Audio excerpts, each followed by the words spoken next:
Michael, did Shane Watson take up with Mickey Arthur that he had a problem with the way you guys were dealing with David Warner's issue? No, he certainly didn't. Look, it's irrelevant, I guess, firstly, how the leadership group found out about the incident.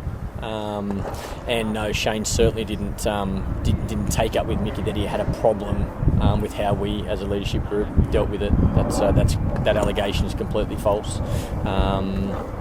Look, I think with all this stuff, there's a process. I think it starts on the ground with the leadership group, and we made a call to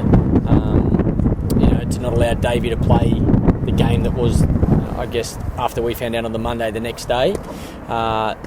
Until obviously there was a hearing that had to take place. So, it goes from us to Cricket Australia, then there's a hearing, and then the commissioner, I guess, at the hearing made his judgment, and now Davey deals with the consequences. Was there any point in your mind that people in the Australian team underestimated the seriousness of David's incident? No, I don't think so. I certainly don't think so. I think everybody in the group knows what's required of them as an Australian cricketer. They know that what had happened that night was certainly not acceptable by anybody in the team, and I think you heard that loud and clear from Davey yesterday. Were the players that were there that night, did they volunteer this information to yourself and leadership group and people in the team? Did they? Yeah, like I said, I think it's irrelevant how we found out, to be honest. I don't think it makes any difference. I think the facts are the facts. David's behaviour was unacceptable, and we've dealt with that. Shane, is he disappointed with the way that things are coming out? What's his reaction been to the story? Because I guess after him being stood down in India, people sort of made this link. So what's his reaction been to? Yeah, you'll have to ask Shane that question. But I think all the players are disappointed with David's behaviour. Everybody acknowledges that he's let the team down. There's no doubt about it. But yeah, I don't think Shane's in any different situation to any of the other players. As a former vice captain, is he involved in the leadership group? Or? No, not at all. Okay. Yeah.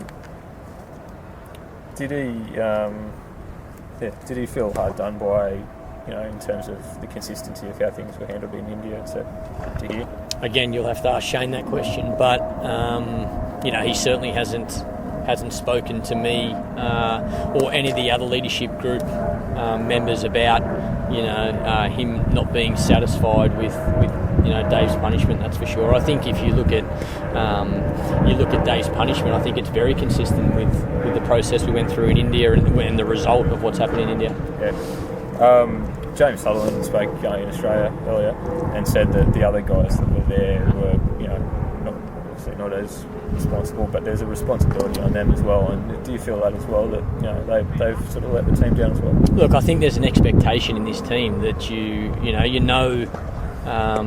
your limits, you know your time and place to go for a few drinks. And I think what James has certainly said, and I will echo that, after losing a game like we did against England, to be out at that hour celebrating or carrying on like we were celebrating, especially with the opposition, is probably not the right time or place to be having a few drinks. So every player is aware of that, and like I've said before, I think everything in moderation. I think a big part of why you love playing cricket for Australia is because you celebrate your success. You work hard together as a team, but when you do well, you do celebrate together.